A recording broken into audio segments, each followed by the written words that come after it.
નમસ્તે વિદ્યાર્થી મિત્રો, કેમ છો? આશા રાખું છું કે મજામાં જ હશો. હું ઓસમ પાઠક સ્કૂલ પરિવારમાંથી જય સોરઠિયા વિડીયો લેક્ચરની અંદર આપ સૌનું હાર્દિક સ્વાગત કરું છું. તો વિદ્યાર્થી મિત્રો, આજે આપણે સ્ટાન્ડર્ડ 11th કોમર્સની અંદર સબ્જેક્ટ સ્ટેટિસ્ટિક્સમાં chapter number 3 measure of central tendency જે આપણું ચાલુ હતું, કન્ટિન્યુ હતું, એને આગળ વધારશું. તો આજે આપણે સ્ટાર્ટ કરીશું 3.3, 3.2 કમ્બાઇન્ડ મીન અને વેઇટેડ મીન સુધીની થિયરી અને સમ આપણે કમ્પ્લીટ કરી લીધેલા છે. તો આજે આપણે જિયોમેટ્રિક મીન કમ્પ્લીટ કરવાની ટ્રાય કરશું. ઓકે, તો આવો સ્ટાર્ટ કરીએ. સૌથી પહેલાં તો ડેફિનેશનથી. તો જિયોમેટ્રિક mean, a geometric mean is defined as the nth root of the product એટલે તમને ખબર છે multiplication of an positive observation. અહીંયા ખાસ ધ્યાન રાખજો, એન જે છે એ પોઝિટિવ ઓબ્ઝર્વેશન છે. કોઈ પણ ઓબ્ઝર્વેશન હશે એ નેગેટિવ હશે તો જિયોમેટ્રિક મીનનું કેલ્ક્યુલેશન આપણે કરી શકશું નહીં. આગળ એડવાન્ટેજીસ અને ડિસએડવાન્ટેજીસ જોશું ત્યારે આપણને ખબર પડશે. And it is denoted by G, capital G. શેના વડે ડિનોટ થાય છે? કેપિટલ જી વડે. રેડી? તો એકવાર રિપીટ કરી લઈએ. A geometric mean is defined as the nth root of the product of n positive observation and it is denoted by G. હવે એક નોટ કરવાની છે, ખાસ ધ્યાન રાખજો. જે નોટ છે ફર્સ્ટ એન્ડ સેકન્ડ એ આપણને MCQ અને VSQમાં કામ આવશે. તો જોઈએ શું છે. Arithmetic mean is always equal to or more than their geometric mean. Means કે એરેથમેટિક મીનની વેલ્યુ જે છે એટલે કાં તો જી જેટલી હશે, એટલે કે જીઓમેટ્રિક જી જેટલી, ઓર મોર દેન જીઓમેટ્રિક મીન એટલે કે એના કરતાં મોટી. ઇન ફ્યુચર ક્યારેય પણ ગમે તે પરિસ્થિતિ થાય, અર્થક્વેક થાય, સુનામી થાય, બ્લાસ્ટ થાય, વોટેવર જે બ્લા બ્લા બ્લા જે થાય, પણ જિંદગીમાં ક્યારેય એરેથમેટિક મીનની વેલ્યુ જીઓમેટ્રિક મીન કરતાં ઓછી એટલે કે નાની હશે નહીં, કાં તો equal or more than. Okay, તો ફર્સ્ટ તો આપણે એને લખી શકીએ therefore x bar greater than or equal G. X bar એટલે તમને ખબર છે એરેથમેટિક મીન 3.1માં આપણે જોયું હતું. હવે સેકન્ડ નંબર છે X bar is equal to G only if all the observation have same value. Means કે એક્સની અને જીની વેલ્યુ સેમ હોય બંનેની, તો બંનેના મીન પણ એટલે કે જીઓમેટ્રિક મીન અને એરેથમેટિક મીન પણ કેવા આવશે? સરખા. પણ ક્યારે? If all the observation have same value. બધી વેલ્યુ કેવી હોવી જોઈએ? સરખી. પહેલાં આપણે ફર્સ્ટ 3.3 જે એકદમ નાનકડું અને નાજુકલું છે, બહુ મજા આવે એવું છે. તો એની અંદર માત્ર ફર્સ્ટ, સેકન્ડ અને થર્ડ 3 સમ જ આપેલા છે. તો એ સમ આપણે કમ્પ્લીટ કરી લઈએ અને એ કમ્પ્લીટ કરી લીધેલા પછી આ સેકન્ડ નંબરનો જે પોઈન્ટ છે એનું આપણે પ્રેક્ટિકલ કરશું. બીજી વસ્તુ દોસ્તો કે જિયોમેટ્રિક મીન આપણે ફાઇન્ડ કરશું તો એની અંદર આપણને જે વેલ્યુ મળશે એ કંઈક આવી હશે. 2 ના ડબલ કેટલા થાય? 4, 8, 16, 32 આવી રીતે ચાલશે. મીન્સ કે એક્સની વેલ્યુ જે છે એ તો કાં તો એટલે કે 2 ઓબ્ઝર્વેશન હશે, એટલે 2 ઓબ્ઝર્વેશન, 4 ઓબ્ઝર્વેશન, 8, 16, 32, 64 આ રીતના આપણને ઓબ્ઝર્વેશન જોવા મળશે. જિયોમેટ્રિક તમે એરેથમેટિક પ્રોગ્રેશન ભણી ગયા સ્ટાન્ડર્ડ 10થની અંદર, એવી જ રીતે આપણે અહીંયા જિયોમેટ્રિક પ્રોગ્રેશન અત્યારે આપણે માત્ર આ નાનકડો કોન્સેપ્ટ છે 9th ચેપ્ટર જે છે એ પહેલાં ઓલ્ડ સિલેબસમાં 12થની અંદર હતું, હવે આપણે 11ની અંદર છે તમે ભણશો એટલે વધારે ખ્યાલ આવશે. Chapter number 9 geometric series. તો જોઈએ તો સૌથી પહેલાં યાદ રાખજો કે આ જ ફોર્મમાં નંબર હશે. ઓકે, તો ફર્સ્ટ સમ છે એને સ્ટાર્ટ કરીએ. તો સૌથી પહેલાં ફર્સ્ટ સમની અંદર આપણને એવી ઇન્ફોર્મેશન આપેલી છે કે the following data so the number of books read by 8 students of a class during the last month value આપણને આપેલી છે 2 1 5 9 1 3 2 4.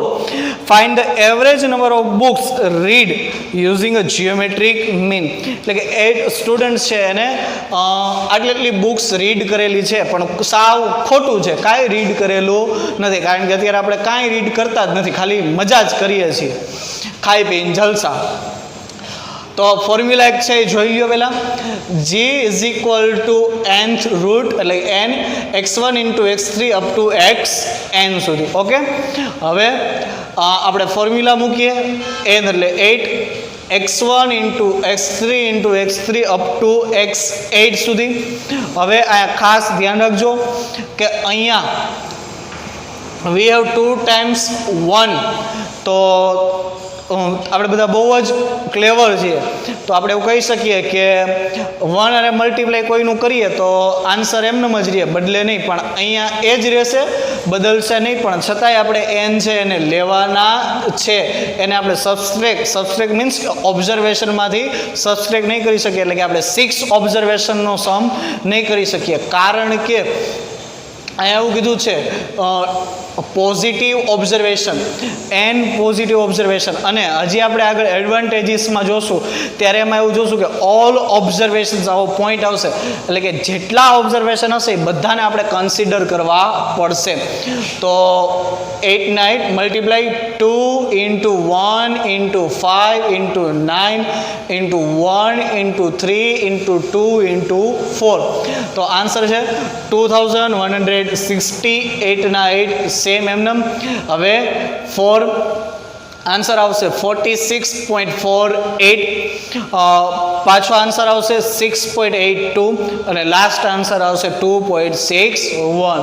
શું કરાયું છે ભાઈ, ખબર જ ન પડી, ન જ પડે. અહીંયા આ 3 સ્ટેપ સુધી લગભગ બધાને ક્લિયર હશે. હવે શું કરવાનું છે તમારે ખાસ જોજો. તમારા કેલ્સીની અંદર આવી કંઈક સાઇન હશે જેને આપણે રૂટની સાઇન કહીએ છીએ, સ્ક્વેર રૂટ. બરાબર, અહીંયા કાંઈ ન હોય તો 2 તો હોય જ. આ જે સાઇન જેને કહેવાય છે સ્ક્વેર રૂટ. રિપીટ કરું છું, આ 3 સ્ટેપ છે એ તમારે કમ્પ્લીટ છે. આ સમજાવી દઉં કેવી રીતે આવશે. હવે જુઓ, અહીંયા કેટલા આપેલા છે? 8.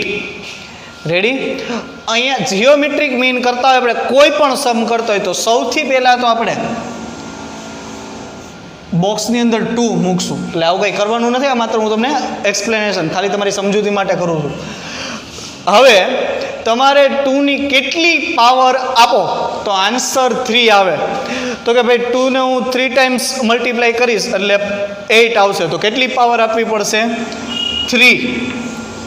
2 ઇન્ટુ 2 4, 4 ઇન્ટુ 2 8. તો કેટલી પાવર આપી આપણે?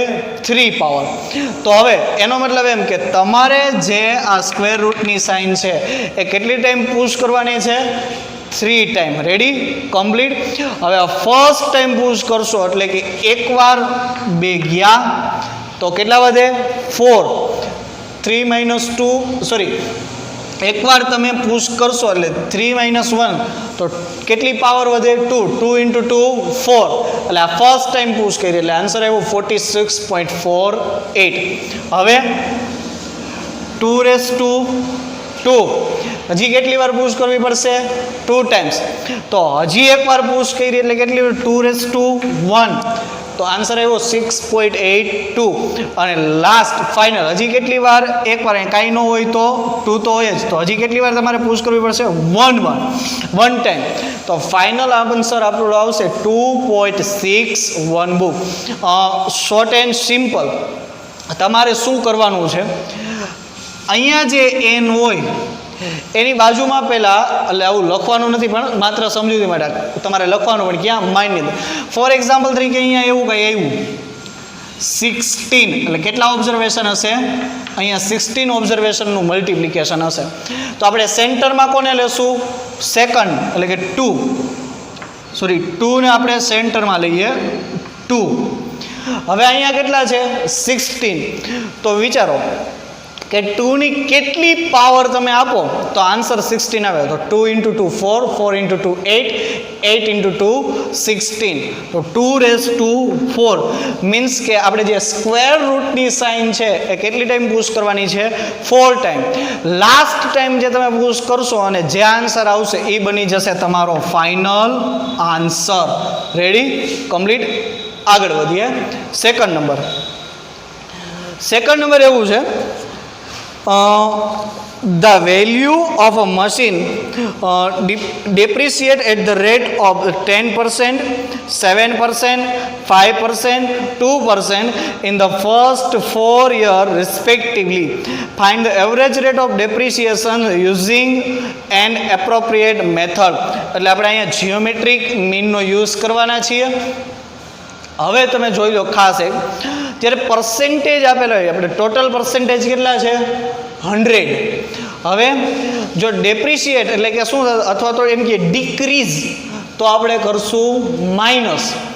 જો એવું કે ગ્રોથ ઓર ઇન્ક્રીઝ તો શું કરશું? 100 પ્લસ કરશું. પણ અહીંયા આપણને કીધું છે ડેપ્રિશિએટ મીન્સ કે જે તે ફોર એક્ઝામ્પલ તમે કહો મશીનની વેલ્યુ છે 10% ડેપ્રિશિએટ થાય છે, મીન્સ એની જે વેલ્યુ છે એમાં ઘટાડો આવે છે. તો 10% ડિક્રીઝ થાય છે તો સૌથી પહેલાં તો આપણે વેલ્યુ બનાવવી પડશે. x1 100 - 10 90, 100 - 7 93, 100 - 5 95, 100 - 2 = 98. ઓકે. હવે કેટલા ઓબ્ઝર્વેશન? 4 ઓબ્ઝર્વેશન. મલ્ટીપ્લાય કરીએ. x1, x2, x3, x4, 4 ના 4 એમનેમ. હવે મલ્ટિપ્લિકેશન કરીએ 90 × 93 × 95 × 98. આન્સર આપણને મળશે 7,79,24,700. હવે આપણને થર્ડ સ્ટેપ સુધી તો કાંઈ પ્રોબ્લેમ આવતો નથી. તો ચાલો કમ્પ્લીટ. હવે કેટલા છે? 4. તો આપણે સેન્ટરમાં કોને લેશું? જે વેલ્યુ હોય અહીંયા કાંઈ આપણે જોવાનું નથી. સેન્ટરમાં કોને લેશું? 2. તો 2ની કેટલી પાવર આપશો તો 4 આન્સર આવશે? તો કે ભાઈ 2. તો મીન્સ કે સ્ક્વેર રૂટની જે સાઇન છે આપણે કેટલી ટાઈમ પુશ કરશું? 2 ટાઈમ્સ. અને કેટલી વાર ટોટલ કરી? 2. તો લાસ્ટ ટાઈમ જે કરશું એ આપણે ફાઇનલ આન્સર બની જશે. તો ફર્સ્ટ ટાઈમ કર્યું તો આન્સર આવ્યો છે 8827.5. એટલે અહીંયા તમે જ્યારે પુશ કરશો ત્યારે આન્સર એવો આવશે 4.4966. પણ આપણે પોઈન્ટ પછીનો થર્ડ નંબરનો ડિજિટ 5 ઓર મોર દેન 5 હોય તો એની આગળ જે હોય પ્રીવિયસ ડિજિટ એની અંદર શું કરીએ છીએ? એક એડ કરીએ છીએ. તો એક એડ કરી દીધો એટલે 0.5. હવે પાછી સ્ક્વેર રૂટની સ્વિચ દબાવશું તો ફાઇનલ આન્સર મળી જશે 93.95. હવે જો ખાસ અહીંયા આપણે સબસ્ટ્રેક્ટ કર્યું હતું તો નીચે પણ સબસ્ટ્રેક્ટ કરવું પડશે. તો ડેપ્રિશિએશન્સ આપણને ફાઇન્ડ આઉટ કરવાનું કીધું હતું. તો ડેપ્રિશિએશન = 100 - 93.95. તો ફાઇનલ આન્સર આપણો શું આવશે? 6.05%. હવે જોઈએ ફોર્થ નંબરનો સમ છે. એની અંદર એવું કીધેલું છે, a taxi traveled 15 km on Monday and 254 km on Tuesday. Find the average distance traveled over these 2 days using geometric mean. Very simple. અહીંયા કાંઈ ન હોય તો કાંઈ નહીં તો 2 તો હોય જ એટલે લખવાની જરૂરિયાત નથી. તો g = √x1 × x2 15 × 254. Final answer આપણો આવશે 3810. હવે જોઈ લઈએ આપણે કે કાંઈ નથી તો કેટલા છે 2.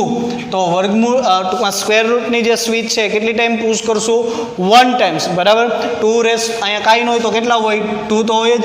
2 2 કેટલી વાર પુશ કરવાની થશે ઓનલી 1 ટાઈમ. કમ્પ્લીટ. તો આ જે છે આપણા સમ અહીંયા 3.3 કમ્પ્લીટ થઈ ગયા છે. હવે આપણે જે સેકન્ડ નંબર પ્રેક્ટિકલ કરવાનું હતું એ જોઈએ.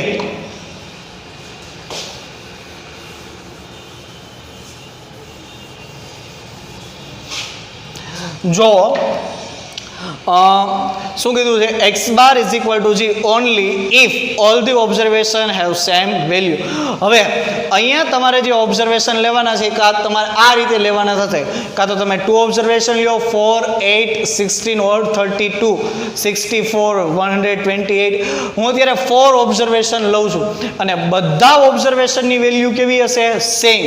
તો જો x 2, 2, 2, 2 કેટલા ઓબ્ઝર્વેશન લીધા મેં 4. બધાની વેલ્યુ કેવી છે સેમ. તો 2 + 2 4, 4 + 2 6, 6 + 2 8. Sigma x is equal two 8. જૂનું પુરાણું કઈ યાદ આવે છે, બધું ભૂલી ગયા. 3.1 એરેથમેટિક મીન.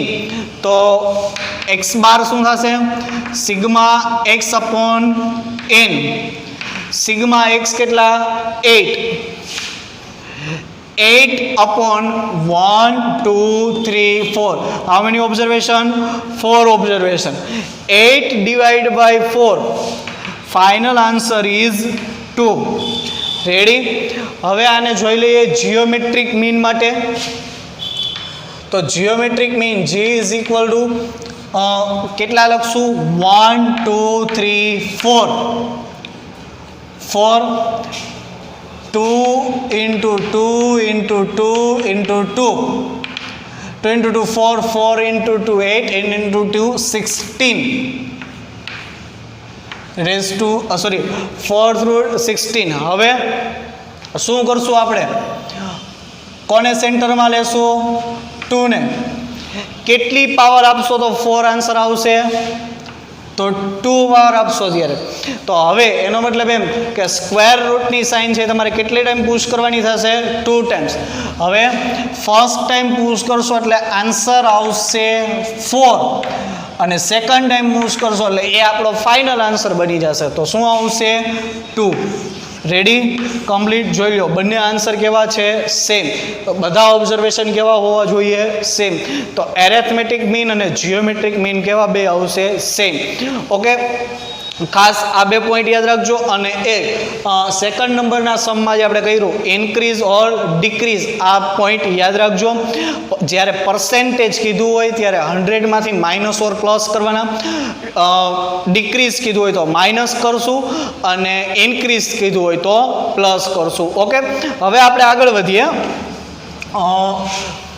મને એવી આશા છે કે તમે ટેક્સ્ટ બુક લઈ લીધેલી હશે. તો ટેક્સ્ટ બુક બાજુમાં ખુલ્લી રાખજો. આપણે એડવાન્ટેજીસ અને ડિસએડવાન્ટેજીસ કરવાના છે. હું એડવાન્ટેજીસ અને ડિસએડવાન્ટેજીસ બોલતો જાઉં છું અને સમજાવતો જાઉં છું, તમે જોજો. અને ટેક્સ્ટ બુક ન હોય તો સરખું સાંભળજો જો ભગવાને બે કાન દીધા હોય તો. આવો શરૂઆત કરીએ. તો first point advantages of geometric mean. તો ફર્સ્ટ આપણને એવું કીધું છે it is rigidly defined. First point શેમાં આપણે ભણીએ છીએ એડવાન્ટેજીસ. તો એમાં એવું કીધું છે ફર્સ્ટ પોઈન્ટ શું છે રિજિડલી ડિફાઇન્ડ. તો જો અહીંયા એની ડેફિનેશન આપેલી છે એમાં તમે કોઈ પણ પ્રકારનો સડી સચરકો કરી શકશો નહીં. જો એમાં તમે કાંઈ હળી કરી તો ધારા 302 એટલે કે કલમ નંબર 302 IPC 1860 મુજબ તમારે ઉપર કાનૂની કાર્યવાહી કરવામાં આવશે. એટલે ચિંતા ન કરતા, એવું કાંઈ નહીં થાય. પણ રિજિડલી ડિફાઇન્ડ એટલે કે આ જે ડેફિનેશન છે એની અંદર તમે કોઈ પણ પ્રકારનો ચેન્જીસ કરી શકશો નહીં. એ જેવું હશે એવું તમારે સ્વીકારવાનું જ રહેશે. સેકન્ડ છે, it is based on all observation. આની મેં વાત કરી હતી, ઓલ ઓબ્ઝર્વેશન. મેં ફર્સ્ટ નંબરનો સમ કરાવ્યો ત્યારે જ કીધું હતું કે 1 છે 2 ટાઈમ્સ આવતા હતા, તો આપણે એવું ન કહી શકીએ સાહેબ કે માની લો કે એવું છે કે 3 × 4 × 5 × 1, તો 3 × 4 12, 12 × 5 60, 60 × 1 60 જ થશે. પણ છતાંય આપણે 1 છે એને જિયોમેટ્રિક મીનની અંદર કન્સિડર કરવા પડશે. થર્ડ નંબર છે, it is suitable four algebraic calculation.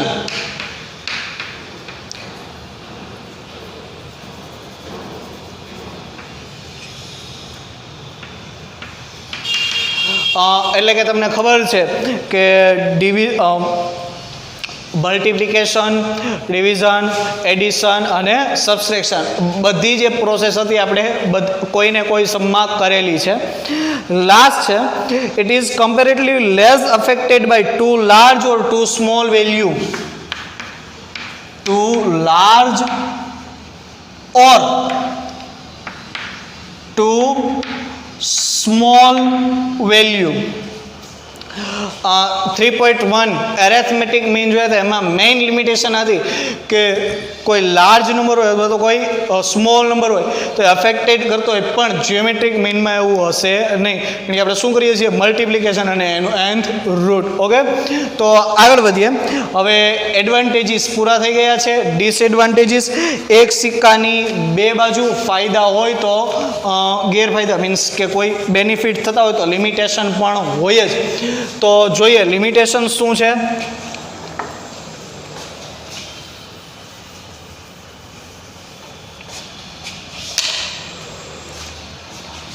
કહી શકશું આપણે ડિસએડવાન્ટેજીસ ઓર લિમિટેશન.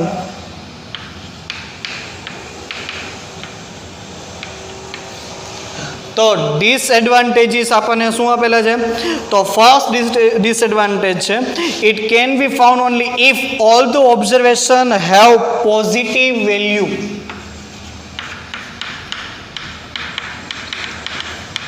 પોઝિટિવ વેલ્યુ આનું આપણે ડિસ્કશન કરી લીધેલું છે. અહીંયા પણ ડેફિનેશનની અંદર પણ આપેલું છે પોઝિટિવ ઓબ્ઝર્વેશન. રૂટની અંદર ક્યારેય પણ મલ્ટિપ્લિકેશન હશે એ માઇનસમાં હશે નહીં, અથવા તો કોઈ પણ વેલ્યુ માઇનસમાં હશે નહીં. અને જો માઇનસમાં હશે તો એનું nth રૂટ જે છે આપણને મળશે નહીં. ફોર એક્ઝામ્પલ તરીકે તમે 15 - 10 કરશો, આન્સર આવશે 5. તો આનું સ્ક્વેર રૂટ થઈ શકશે. પણ માની લો કે તમે આવું કરશો 10 - 15, આન્સર આવશે -5. પણ અહીંયા કેલ્ક્યુલેશન છે કેવું થઈ જશે, ખોટું. કારણ કે માઇનસ વેલ્યુ છે એનું nth રૂટ હોતું નથી. આગળ વધીએ. It is difficult to calculate.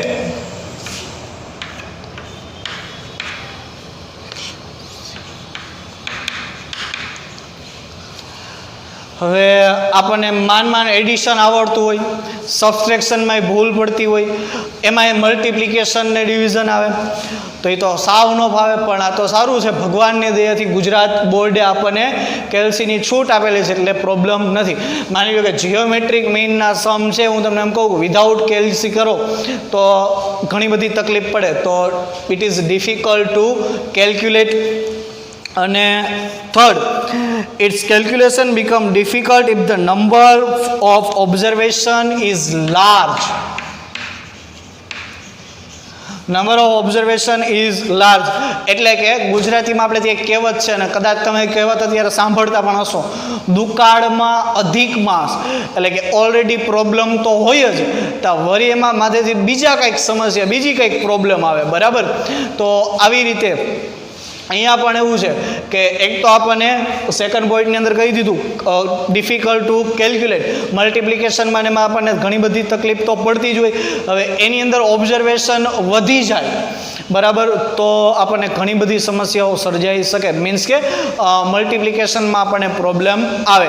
તો આવું બની શકે કે જ્યારે ઓબ્ઝર્વેશન હોય વધુ હોય ત્યારે આપણને કંટાળો બોર થઈ જાય આપણે, અથવા તો બની શકે આપણે મિસ્ટેક પણ કરી બેસીએ, કારણ કે વધારે ઓબ્ઝર્વેશન હોય અને સ્પીડમાં સમ કરવા જાય તો ઘણી વખત મિસ્ટેક પણ થાય, એવું પણ થાય. હવે અહીંયા આપણે એક સ્ક્વેર રૂટની વાત આવતી હતી, એટલે સ્ક્વેર રૂટ તો નહીં પણ હું તમને આજે 2 ડિજિટનો કોઈ પણ નંબર હોય એનું સ્ક્વેર કરતાં શીખવાડીશ. તો સિમ્પલ ટ્રીક છે. આગળ તમે કોઈ પણ જગ્યાએ જશો, કોઈ કોમ્પિટિટિવ એક્ઝામ માટેની તૈયારીમાં કોઈ કોચિંગ ક્લાસ જોઈન કરશો, જે તમને એવું કહેશે કે 1 to 50 કે 1 to 30 સ્ક્વેર તો આવડવા જ જોઈએ. તો એક ગોખવાની કે પાકા કરવાની જરૂર નથી, એકદમ ઇઝી છે. અમુક સેકન્ડની અંદર તમે એનો આન્સર આપી શકશો. ફોર એક્ઝામ્પલ તરીકે હું અહીંયા લખું છું 20. હવે આપણે કોનો સ્ક્વેર કરવાનો છે? 24નું. તો સૌથી પહેલાં અહીંયા આપણે 2 ડિજિટ, આ જે સ્ક્વેરની જે ટ્રીક છે માત્ર 2 ડિજિટ માટેની જ છે, એટલે 10 to 99 સુધી. હવે 4નો સ્ક્વેર કરો, કેટલો થાય? 16. રેડી? 2નો સ્ક્વેર 4. હવે શું કરશું? જેટલા ડિજિટ દેખાય છે બધાનું મલ્ટિપ્લિકેશન કરશું. 2 into 4 8, 8 into 2 16 પ્લસ, લે તમે કહેશો આ તો શું કર્યું તમે? ભૂલ છે. ના, મિસ્ટેક નથી પણ ટ્રીક છે, એટલે ખાસ ધ્યાન રાખવાનું છે કે જે તમે મલ્ટિપ્લિકેશન કરી એડ કરો ત્યારે રાઈટ સાઈડથી એક ડિજિટ છે એને તમારે છોડી દેવાનો છે. રેડી? તો જોઈ લઈએ આન્સર. 6 plus 1 7, 4 plus 1 5, 76. હજી કોઈ એકાદો નંબર લઈ લઈએ. 22 લઈએ. એનો સ્ક્વેર કરશું તો શું કરશું? 2 into 2 4. હવે દોસ્તો ખાસ ધ્યાન અહીંયા રાખવાનું છે કે અહીંયા ફરજિયાત ડબલ ડિજિટ હોવા જોઈએ. જ્યારે તમે બેક સાઈડથી ચાલુ કરો છો ત્યારે જો ડબલ ડિજિટ ન હોય તો શું કરી દેવાનું? ભગવાનનો દીધેલું આપણી પાસે 0 તો છે જ, એડ કરી દેવાનો. પાછું 2 is to 2 4. હવે શું કરશું? જેટલા નંબર દેખાય છે એ બધાનું મલ્ટિપ્લિકેશન. 2 into 2 4, 4 into 2 8. રાઈટ સાઈડથી 1 ડિજિટ આપણે લેફ્ટ કરશું.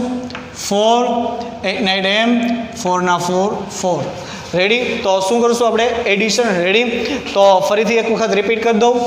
જે લાસ્ટ હોય એનો સ્ક્વેર, ફર્સ્ટ હોય એનો સ્ક્વેર, પછી જેટલા ડિજિટ હોય એનું મલ્ટિપ્લિકેશન, એને શું કરી દેવાનું? એડ. પણ જ્યારે તમે એડ કરો ત્યારે રાઈટ સાઈડથી એક ડિજિટ છે એને શું કરી દેવાનું છે? લેફ્ટ કરી દેવાનું છે. બરાબર દોસ્તો? તો નેક્સ્ટ લેક્ચરની અંદર આપણે આગળ મીડિયન, ક્વાર્ટાઇલ, ડિસાઇલ અને પર્સન્ટાઇલ વિશે જોશું, એની ફોર્મ્યુલા જોશું, થિયરી જોશું. આજના લેક્ચરમાં આપણે આટલું જ રાખીએ છીએ. અસ્તુ. જય હિન્દ, જય ભારત. આવતા એપિસોડમાં ફરીથી મળીશું. ત્યાં સુધી ગુડ બાય.